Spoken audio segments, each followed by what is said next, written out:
So introverts. Welcome, humans and people alike, to the Semi-Bookish podcast -1. minus. This is season 3. Season 1 ended when Jen left. Season 2 has ended when Andy left. Yeah. Oh, we are right. now on season 3. You two better not leave. Yeah, Thanks. but what number episode are we on? I wish I knew because I actually don't. I think it's 3. 3 people for season 3. Episode 3. So, oh wait, I can look it up on my phone. You can look this up on your Yes, phone. because I have Spotify. Oh, you're right. I don't look at I Spotify all can that tell often. like which episode we're on. Anyway, while I'm looking that information up, do you want to tell us what you're Well, reading I'm or thinking, engaged first of all, by? you know what would be very hilarious? And I'm just going to put this here because when it starts up, I think it'll be even more funny. Do you remember the episode that we did when he wasn't here? Yes. And how I used a completely separate intro music? Yes. Do you think I should do that again just for giggles? Maybe. We'll go back to normal, I promise. It's up to you. All right, perfect.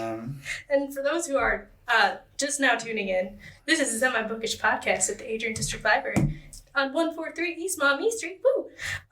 Come say hi. Yes, and also, yeah. Grant, what are you reading? Because I feel like you should introduce yourself since we're starting season 3 now. Yeah, my name's Grant. And I almost jumped on my drink. Yeah. what are you reading, Grant? I am reading The Shards by Bret Easton Ellis. Oh, you finally got Yes. it. Okay, good. Yeah, And it is very good. Is it? Okay. How far into it are you? Just short of half. Okay. It's, All right. it's pretty lengthy. It's Yeah. In fact, it might be his longest one to date. I Okay. think so, maybe. Wow. Not sure. But talk about a course correction. 'Cause Yeah. this is very, very good. Okay. I hate the term return to form Sure. because it makes it feel like you expect one thing from an author and then they deviate from that and then And it sounds very short, but it's a return to quality. So I'll That's say nice. that. Is it similar to some of his work that you've enjoyed before? Or? Yeah. It's so plot wise, it's very much in the kind of it's in the realm that he excels in like a group of privileged people who are completely numbed to everything through oversaturation, blah blah blah blah blah. Sure. Over drugged, over sexed, over everything. Yeah. However, this one in particular is very well. It's quote unquote autobiographical. That's the framing device. Is that how he sells it? That's how he sells it. I mean, he was a main character in one of his other books. So he kind of does that. Yeah. No. But the plot is that he's a young aspiring author going to a West Coast preppy school. And it's he's gay. His friends don't know that, so he's living a second life. Blah blah blah blah blah. He in the background of all this, there's a serial killer called the Trawler that's kind of preying on young people, and Interesting. it's it's really good. It definitely brings you to a time and place. This being 1981, LA area, California. Very nihilistic. Although there is, I won't say that he's kind of he hasn't lost his edge or anything, but there's a definite warmness to it, like almost him remembering these things fondly, even though a lot of it's fictional. Right. Yeah. But you get the sense that I don't know, maybe Mr. Ellis is I don't want to use the word softening, but you know what I mean. Yeah, maturing. Maturing. Yeah. Even though he's kind of stayed in this realm of young, privileged people, but yeah, it has a different feeling. It takes its time. It's a lot looser than some of this other stuff, which I like. That's interesting. Okay. It's still, I will say, every content warning under the sun if you want to read it. But okay. Right. And that's par for the course with him. So. Oh, okay. Oh, all right. Well, God. that's Okay. fair. Yeah. Who wants to go next? Pick away on the triangle. Tony. Okay. I'm loving what I'm reading right now. It's called The Poppy War by Rf Guang, which is the first of a trilogy. I feel like I've heard of that, but I haven't actually read it yet. So on podcast number 2, I think I had started reading it, and I had read like the first chapter, and I liked the first chapter and was impressed by it, but my attention span for books is dreadful. Fair, so same, I absolutely. Was in one of those spaces, but due to some changes in my reading habits lately, I blazed through 200 pages of that book, and oh my God, it is so. It's good in the sense that if you like Harry Potter or Ender's Game, because it reflects both. It has the militaristic. Do we have because it's set at no, we don't. That's why I'm mentioning this now. It's set at a military academy. I'm writing it down. Like Ender's Game is, and it is about young people at a military academy. The main character is 16 instead of 6, but it does have that like young genius goes to military school, and is the underdog and must triumph, that kind of thing.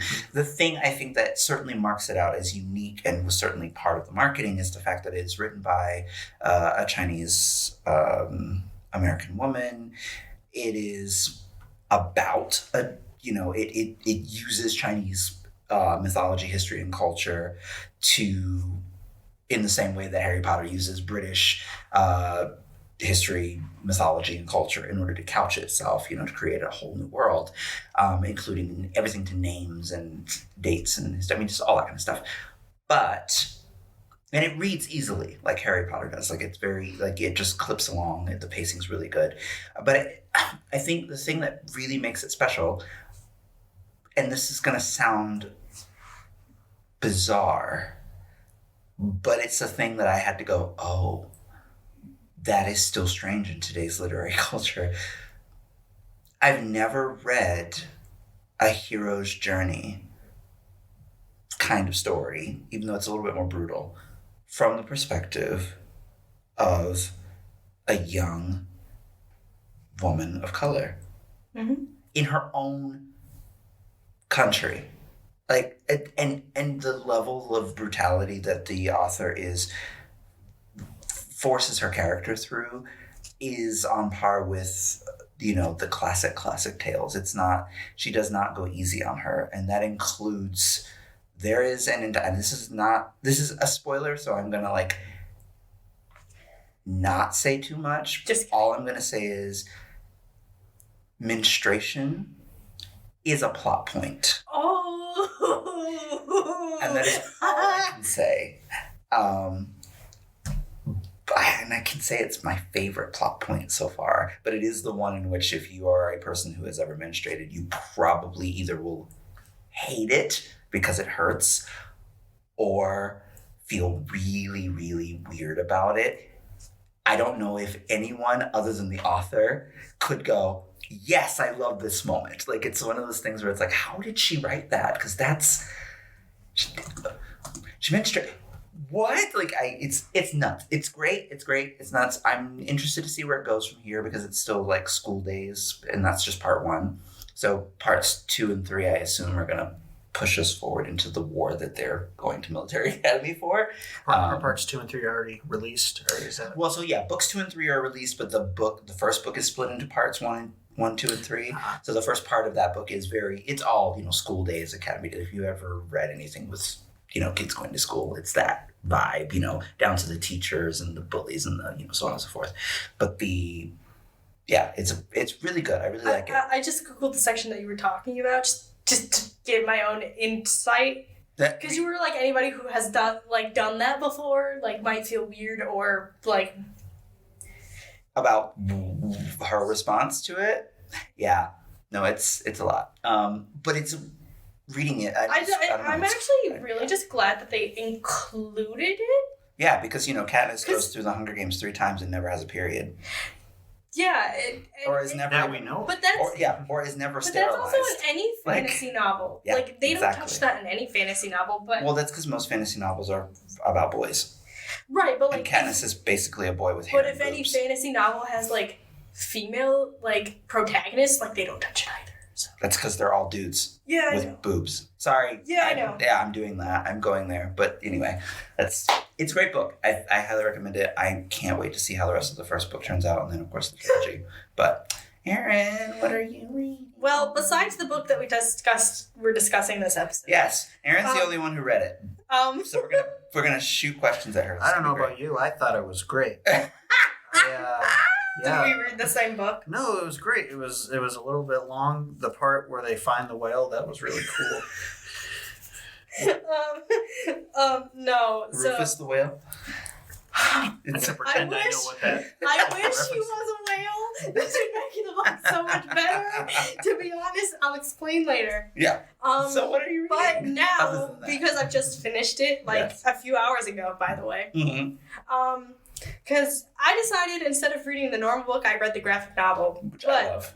Now I have this book in my house and I haven't actually read it yet, despite the fact that I brought it home from the library and I just haven't opened it. Yeah. But it's called The Minuscule Mansion of Myra Malone by Audrey Burgess. Oh! It's a cute little, so if you like little cute things, then you will like this book. There's a whole range of things. Carry on. No, so, there's a lady, her name is Myra Malone, obviously, and she basically has in her attic, this dollhouse mansion, and she blogs about the dollhouse mansion. That's just what she likes to do. Okay. And she creates stories from the dollhouse, and she blogs about it, and that's kind of her thing. Cute. Okay. So she's basically, tethered to the whole entire mansion. She's, to the dollhouse mansion.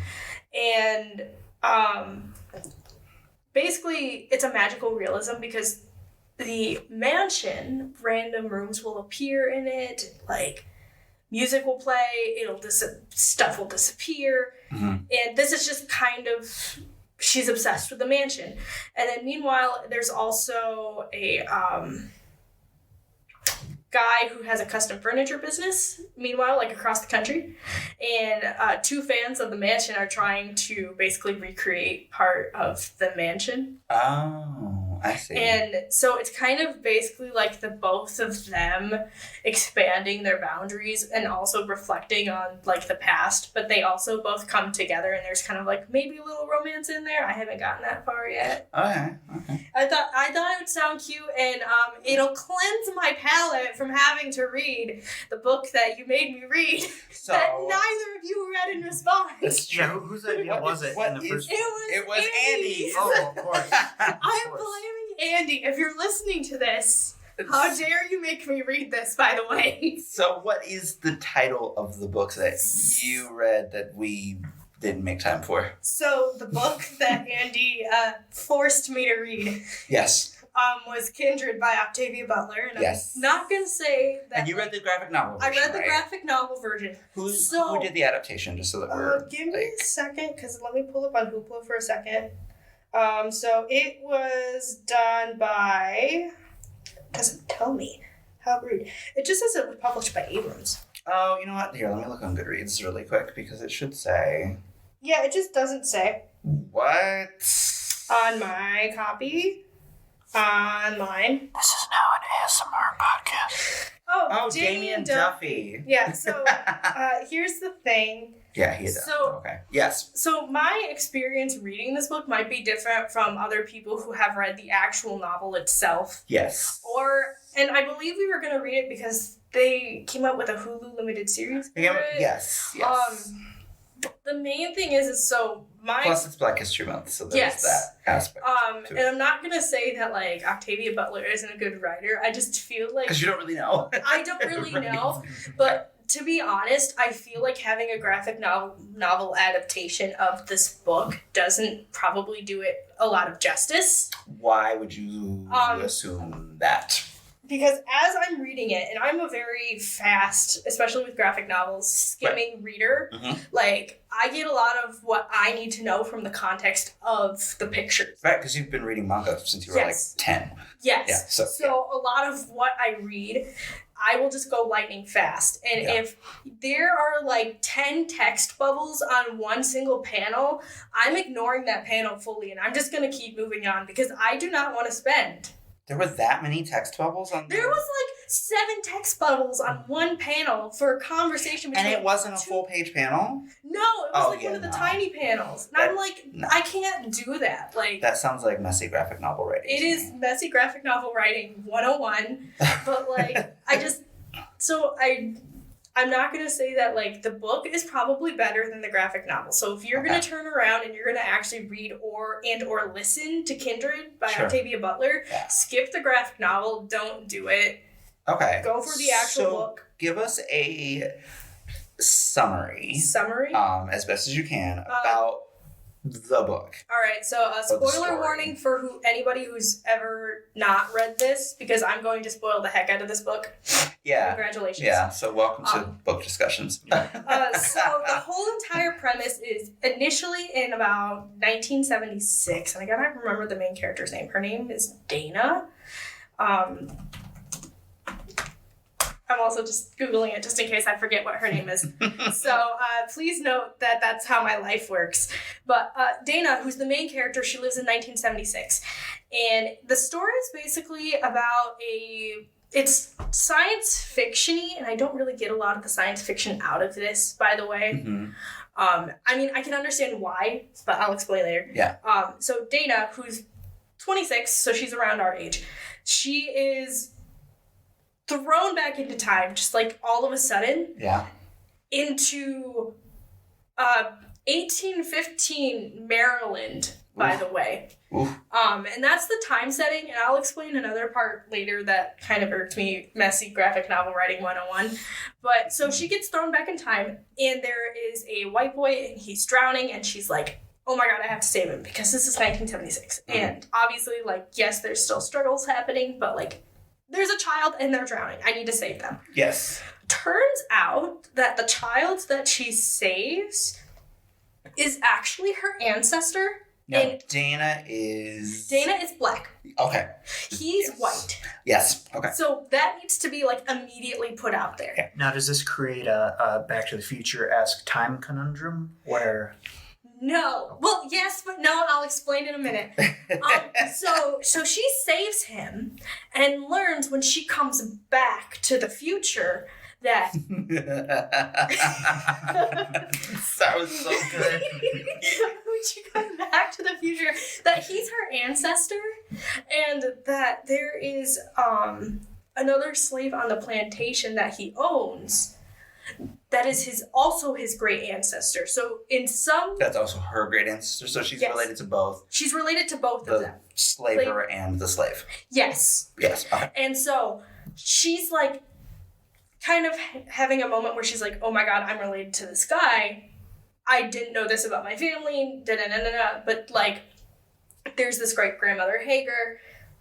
Like, she's not even born yet. So I guess she comes out of this union, and this is the two characters. It's Rufus and Alice are... Is this something that Dana has known about her history, or she's finding out, like, in this... She hasn't known that he's white, but she knows that Alice, her great-grandmother Hager's mom, was, I want to say in love with, because I feel like that's what they initially put it out as. Yeah. But, like, she had relations with Rufus, but it was not...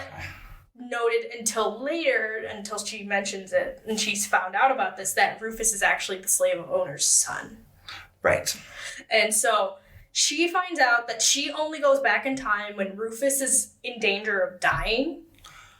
Gotcha. And she can only come back to the future if she puts herself in mortal danger. Right. And so she ends up going as a modern black woman, as modern as you can get in 1976. Sure. A modern black woman goes back in time multiple times to witness the aging and the growth of her ancestors. Rufus and Alice. And she kind of she learns about their connection and the relationship that they have and all of this other stuff. And it ends with her cutting off her arm so she can go back forward into time after she kills Rufus. Well, and so one assumes she has a good reason for killing Rufus. Does she? Yeah, because he was trying to assault her. Oh, well, there you go. Because it was right. So, more spoiler alerts, because I'm just going to throw the whole entire thing out the window. The last time she goes back into time, there's an argument that Alice and Rufus had.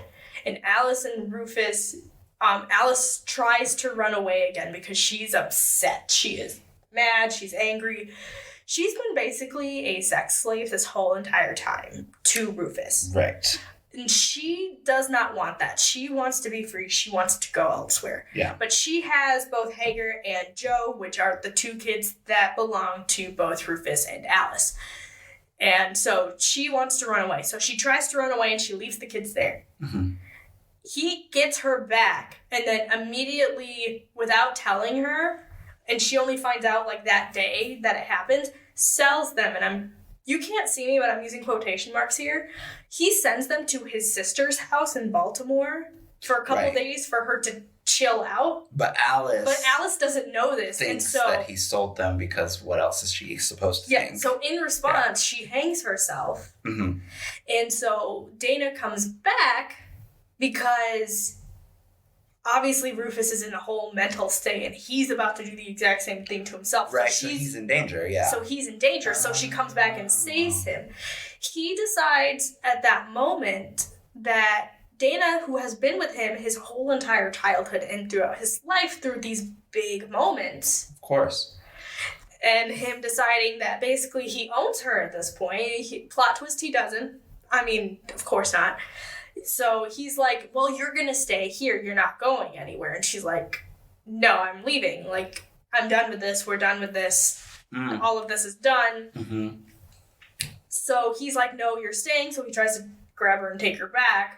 But also, like, in that sense, from where I was grabbing this context clues-wise via the panels, I'm pretty sure he was about to assault her, and so she stabs him and then cuts off her arm to leave.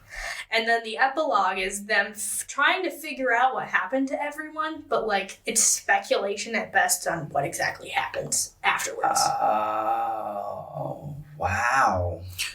Is the mechanism by which they time travel ever explained, or is it almost like a spiritual, it's never explained in the graphic novel. Like, it is never explained.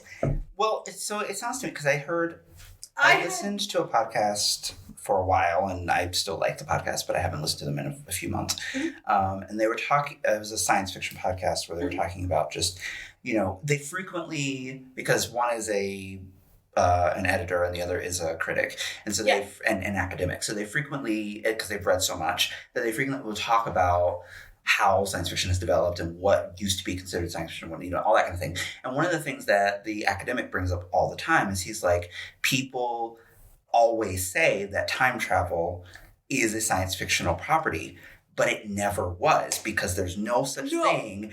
There's no, time travel is complete bunk.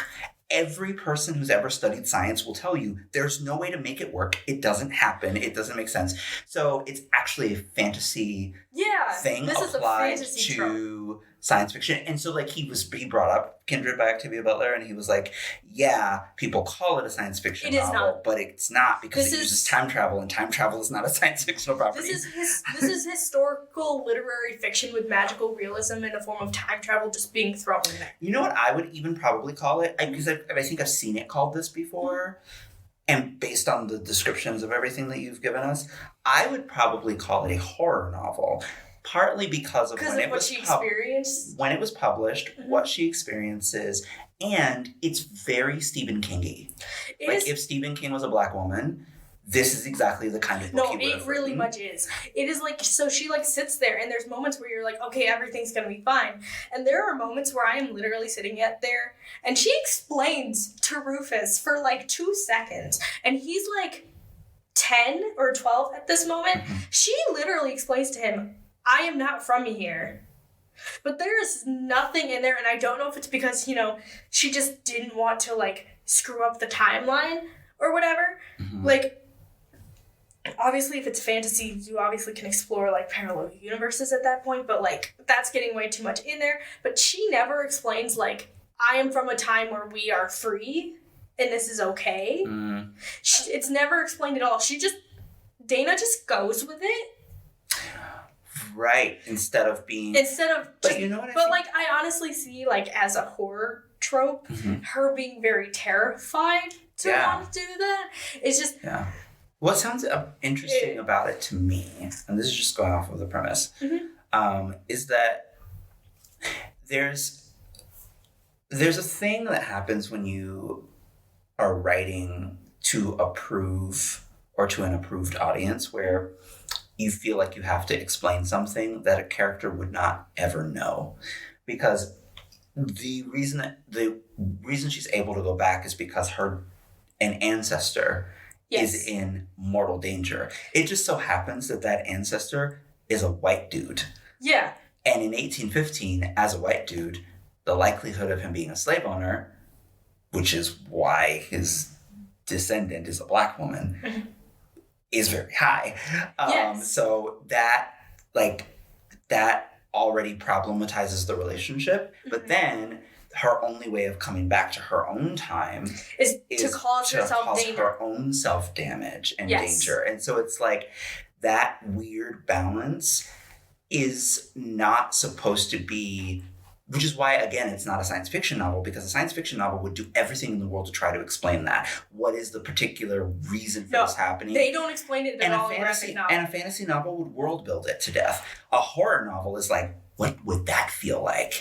And just punches you continually as you're trying to the main thing that really just like punched me in the gut, really, like, and this is just from the beginning when I was really paying attention. Yeah.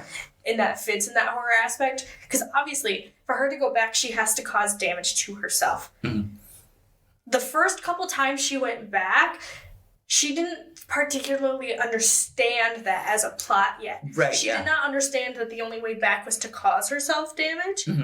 She was having damage caused to her. And if we're in that time period, what is the only way that it's going to cause her damage is the abuse from the slave owners. And so the first 2 times she actually comes back is from being, like, lashed almost to death. So it's jarring because, one, she doesn't know the rules. Yes.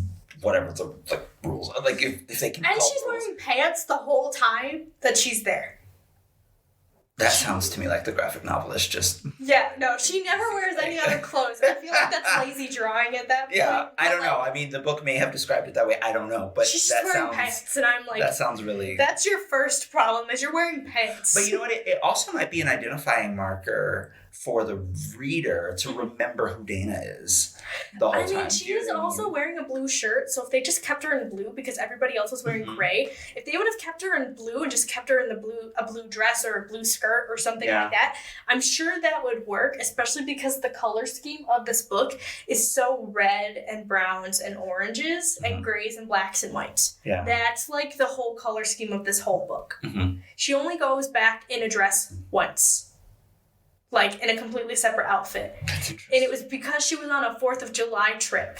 And that was it. That was the only reason. Now, remind me, Dana is married to a white guy, right? She's married to a white guy named Kevin. So does the book go into how her horrifying situation affects their relationship? Yes, because the second time she goes back...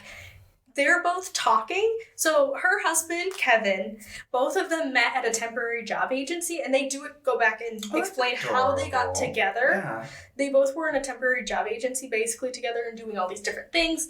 And both of them want to be writers. Like, that is the main connection in their relationship.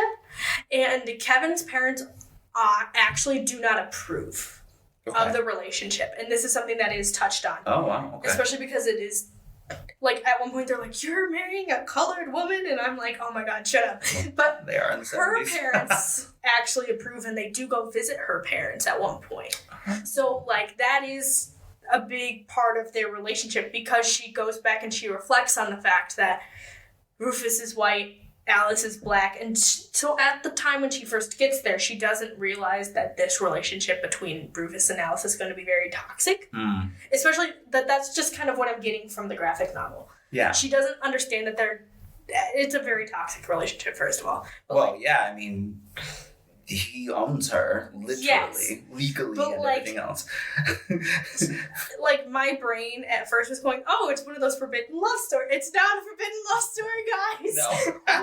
No. So people should go into this knowing that it is supposed to be horrifying. Yes. So it's not like Romeo and Juliet set in Antebellum South? No, Okay. this is like, this woman belongs to my family, and she's mine. And if anybody takes her, that is a problem, because she is my property. It's not women's rights or, like, I really like her and I want us to run away into the woods together to live as hermits in a nice little log cabin away from everyone else. It is, I know I'm very privileged and I'm going to own this plantation, and this one specific person is my person, and they're going to stay here the whole entire time, even if I have to drag them back kicking and screaming and bleeding to death. So, actually happens, by the way. But, so the second time she goes back, her and Kevin are having a discussion, because they're trying, when she's first there, they mention that she doesn't have any free papers. And so that's like a thing. And so they're trying to figure out what are free papers when she comes back, because neither of them know what they are. It's that part is what I find so interesting. Yes. Because it was the kind of thing that you could never write that book that way now. Like, if it was set now, if it was a woman the black woman in 2016 who went back, she would know too much. One, she'd have read Stephen King. Yeah. If she wants to be a writer. Or her husband, like, they would have read Stephen King or been familiar enough with Stephen King to go, oh, I think I'm in a horror novel. But two, they would have known way too much about even the smallest aspect of slavery. There would have been something that they would have recognized. They would have heard free papers and gone, oh, yeah. They were trying to, like, find, like, a copy of them so she could put it in, like, her bag. Because at this point, while she knew that she could go back, she didn't know when she would go back. But they were trying to find a copy of them so that she could keep them on her. So if she went back, she could have them and pretend to be free. They never did find them, because when they're discussing it, they're both together. And it happens, and it just so happens that Kevin is touching her at the moment that this is occurring. Okay. And both of them go back together. Gotcha. And this creates a whole entire thing where Kevin has to pretend that he owns her for this to actually work. And Tony's giving, like, a big, like, face to this. But, like, Kevin has to pretend that he is Dana's owner. For them to be able to stay there together in a place together. Right.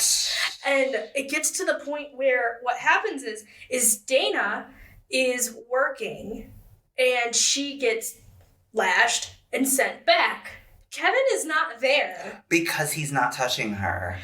He's not there because he's off doing something else. Oh. So he's not there. So he's not touching her. She gets sent back and he's stuck there. But here's the thing. When she gets sent back, and this is like the most insane thing to me about how this works. When she gets back, it's been 4 months since she left. Yeah. When she finally goes back again, it's been 5 years. Okay. So Kevin has aged 5 years in that time frame. Oh. And the one thing that I don't appreciate is I really enjoyed the dynamic between Kevin and Dana as a couple. Yeah. And so all of a sudden he's sent back.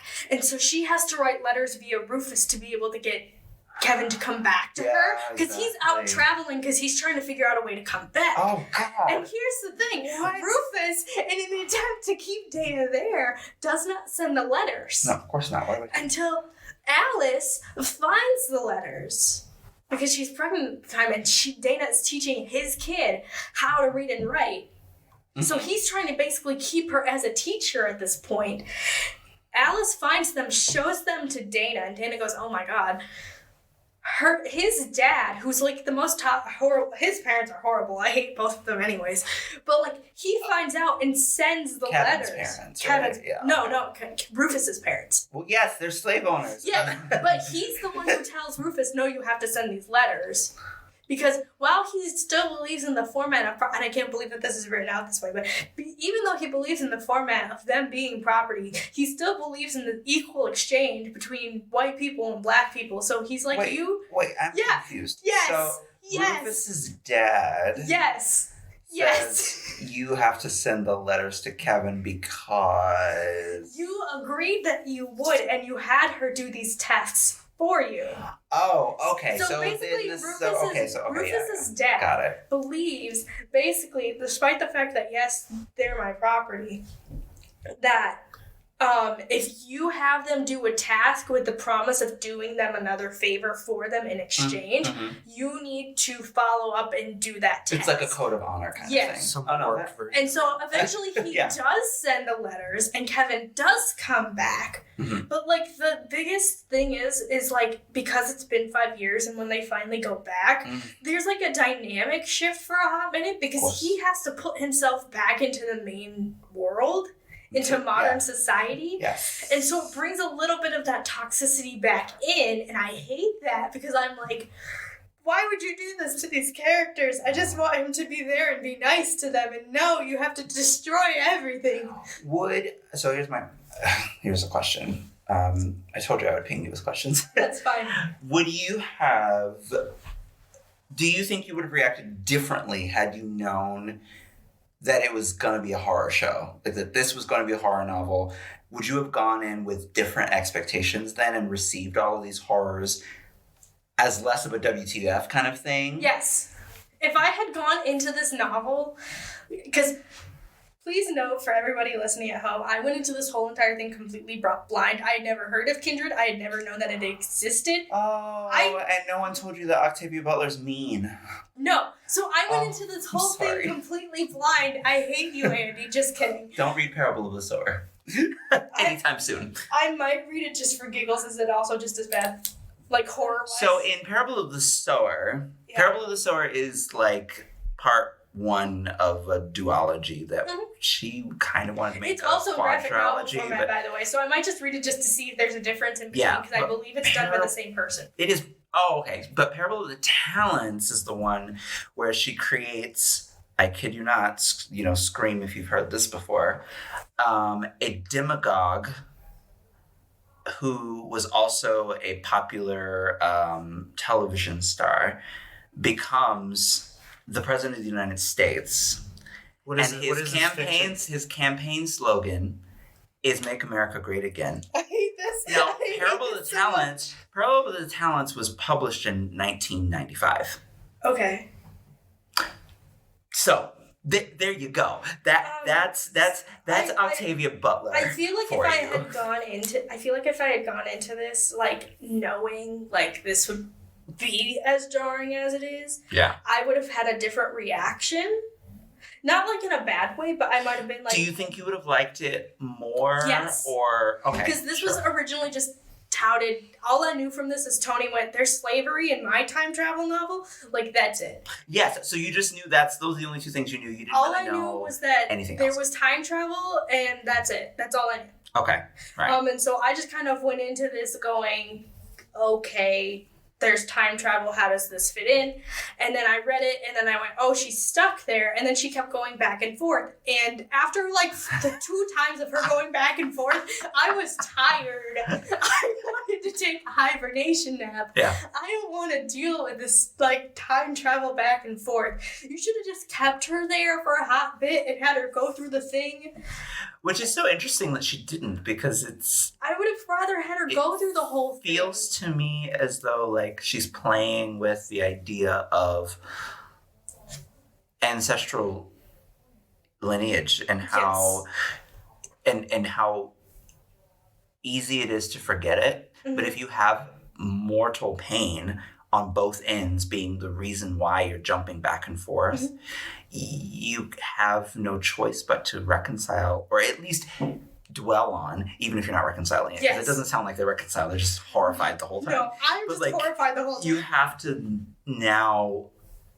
You're living with the reality of being a Black woman in the United States of America, which is that your ancestry is a pile of garbage. It's horrible. It's because wild. Because, it's not going to be necessarily, it could be, but it's not going to be the kind of thing where with immigrant stories, for example, I grew up with this. So I grew up with every white friend that I ever made had some like foundational love story for how their great-greats got here. Yeah, I have absolutely no idea how my family got here, by the way. And like, it's a thing, like, or you didn't know. Like, you either didn't know or you were like, I'm Irish and my grandmother was German and they met when, in the immigration stuff and they fell in love with blah, blah, blah, blah, right?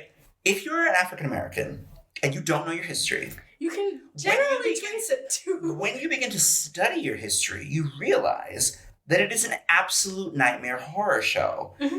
And there's no getting around that.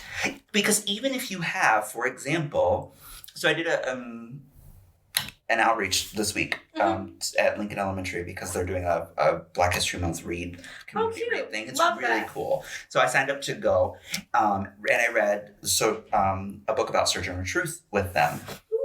And we did a Q&A afterwards. I love her speech. One of the kids said, because the book shows you, it doesn't do this on purpose. It just shows you images of, it talks about her parents and it talks about her being sold away from her parents. Right. Because she was a good worker and she, and that was a valuable quality. So she got sold away. And then when she runs away because her master breaks his promise, he doesn't free her when he said he would. She's carrying a baby in all of the pictures. The baby's not mentioned in the words, but the baby is physically in her arms the whole time. In the part where she's running away and then she gets freed by abolitionists. And then after that, the baby's not there anymore. So, of course, the fourth graders were like, where's the baby? What happened to the baby? Where's the baby? And then, but someone else was like, what happened to her parents? And so I had to explain how slavery worked to them, which is the basic tenet was if you're on a farm, you have a pig. I used a cow. If you have a cow, which cow is better? The cow that produces milk, the cow that grows fat, the cow that, if she is a female because she's a cow, births plenty of healthy babies that then go on to birth other babies. Is that the cow you want, or is it the opposite? Is it the scrawny cow that is obstinate and kicks you every time you try to milk it, or doesn't produce milk, or doesn't eat well? Which one do you want? I hate that my brain knew exactly which answer I should go with. Yeah, right, exactly. And then, let's say you have horrible pigs. Like, your pigs just aren't working. You get runts, whatever. So you go to the market to trade your great, wonderful, fat cow for a pig of like status. Yeah. That's slavery 101. Yeah. But it's just not cows and pigs, it's humans. They actually kind of go into that a bit in the book. In the graphic novel, too. Because there's moments where they're like, well, where did this person go? Oh, well, we sold them. Well, why'd you still sell them? And Rufus is like, well, it was already like that for my dad. I didn't do anything. I just had to follow through with it. And I'm just like, you liar. Well, and that's the thing it was good business to sell your slaves because it was a trading thing. You didn't just sell them because someone wanted them. You recognized their quality and you recognized how much money you could get for them, or you recognized that you could get another slave in you know what I mean? It's that kind of it's a market for a reason. So the whole idea of one's history as an African American in this country is that if your ancestors came in the transatlantic slave trade, your entire ancestral history prior to the Civil War is a horror show. Slaves didn't fall in love with each other and bear wonderful children. And they didn't even raise their kids. Right. Because as soon as the baby came out, it got sold. Or she got sold. Or they just, you didn't have families as slaves. And so the idea of tracing one's lineage becomes impossible at one point because you have to figure out how many farms your people were sold to, who was sold to the north, the south. I mean, and that's just like, let's say I just want to take my dad's lineage. And then if you go to the moms, then I have to look at my mom's and it's like a whole other, double. It's like, it's a puzzle piece. And so I like is a relative term, but it sounds to me like Kindred is playing that game of let's figure out how to make this character, let alone the reader. Let's make this character, this 26-year-old hopeful. She's so hopeful she married a white dude. Yes. Right? She feels so free she married a white man. And her parents are so free that they're like, yay, she married a white man. They're just like, she married someone. Yeah, and then she's jolted back to a time where she can't choose to be a writer. But she's forced to do copyright, like, she's forced to write letters for the guy. Right. Like, she's like, everything that she's ever known about herself is completely repositioned. Flipped on its head. Yeah, not because, now she has to live as a slave. Like, yeah, she does, but she's a slave to time. Yeah. Like, and ancestry and, like, lineage. Because let's think of it this way. Let's say she doesn't save Rufus. Right. She puts it all together and she goes, I'm not saving you this time. What is that? What happens to her ancestry? If she kills him off too early, then her great-great-ancestor isn't born. One of the things that she had like a conflict with at one point because like the first child that was born to Alice is Joe. Joe is white and has ginger hair. Like that's because Rufus is also ginger. Oh well, yeah. So this is the first child. Strong genes. Sure, I don't know to be honest, but like. That's the first child to be born. And by the way, Alice is PO'd about that. I can imagine. Yeah. None of the children that she's had, stillborn or otherwise, look like her. So she's mad. Which is a whole other, like, problem all in itself, but I digress. But, like, the whole entire thing is, the first child that she's come back to that's been born is not her ancestor yet. So at this point, she wants to help Alice escape and she wants to escape herself, but she can't because the person that's continuing on the lineage hasn't been born yet. And she knows that it's Rufus who is the father of that. Yes, because that's what she's been told as a child. Yeah, so she knows. So she knows that Rufus is the person. It's just the whole entire time she did not realize that he was a slave owner. Like, until she went back in time. She thought it was like a love story or like some kind of like... She thought, or like they were separated. Which also plays into her whole, even her choosing to marry a white dude or even being attracted to a white man in the 70s. Because like, she's got this story in her head from her childhood. And when you tell a child something like that, it sticks. And you just become... I also, just like randomly switching topics, but also continuing the topic. Talking about, because we were talking about earlier about graphic novel 101. Yeah, I actually want to, yeah. At one point, so it says it's set in 1815, and then turns around and it is 1815, by the way, because at one point she does say that, like, 30 years from now we're going to have the Civil War. Like, she actively, like, says this at one point. It is, like, set in stone in here. But at one point there's a typo in the graphic novel itself that decides to say that they're in 1715 instead. Like, this is physically in here, and I got so confused because I was under the impression that this was 1815, and I had to go back and Google, is this the correct time? Right. Like, what is the actual time frame this is set in? Because I wasn't sure. Because it was too damn. Especially because, like, in 1815, yes, there would be free people around that area. But as soon as they go back to 1715 as, like, the thing, I'm like, that doesn't make sense because in Maryland, they had settled, but we hadn't even had the Revolutionary War yet.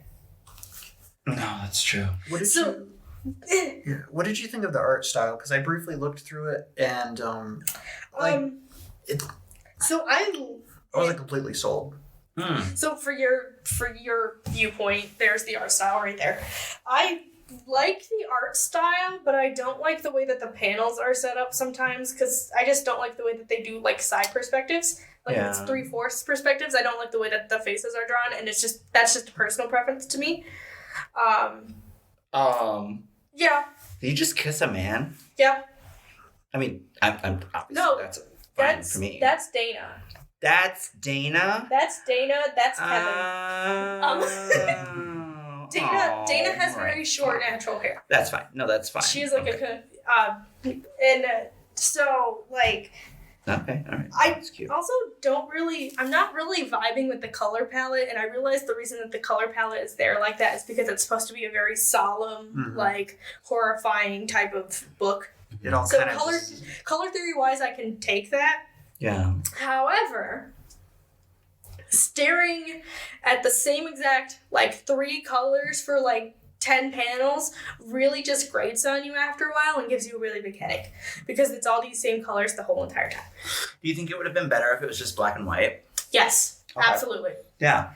If it had been just black and white, my head wouldn't have hurt as much. I will admit that because John Jennings, is it the third? I think his last name. He's the illustrator, and I have seen his work outside of graphic novel illustrations. I've never thought his graphic novel illustrations were all that.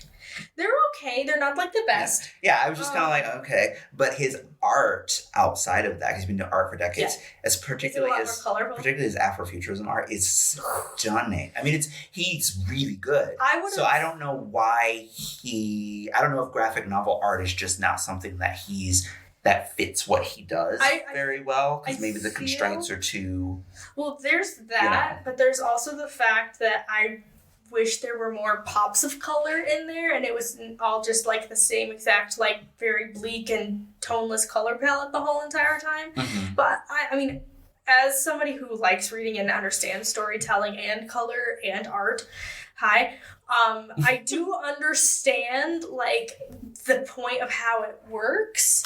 Yes. But that doesn't mean that I like it and would like to read it over and over again. No, that makes sense. Yeah, and I think that's one of the things that's like, and that's true of that's why I don't, like, I read Beloved. It's not going to get better than Beloved. I really want to read Kindred now that you've given me the plot, because I'm like, that sounds, as a book, as a novel. I think as a novel, it'll be better. Really interesting, and Octavia Butler's on my list of people to read, but I know that she's challenging. So we did get a new copy of it, so it's nice and new on the shelf. I have a copy too at home.